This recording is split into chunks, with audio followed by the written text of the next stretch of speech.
Hello. Yan, magandang umaga po. Ang JAB Square po ay maghahandog po ng isang tayong bilang na pinamagata pong Amazing Grace. Ang Amazing Grace po isang napakagandang kwento bago po ito nasulat ni John Newton.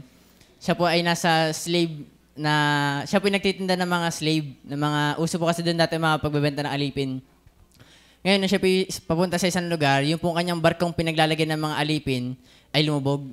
Ngayon, doon po sila nakaligtas. Doon po sila naligtas. At nung siya, after niyang maranasan yun, doon niya po naisulat yung Amazing Grace kung ganong siya yung mula sa pinakamasamang tao, nagbebenta ng mga tao, mula sa siya bilang makasalanan, doon niya po siya natagpuan ng Panginoon. Hindi niya natagpuan ng Panginoon, kundi natagpuan po siya ng Panginoon. At kaya po naisulat niya yung Amazing Grace kung gaano po kadakila ang biyaya po ng Panginoon.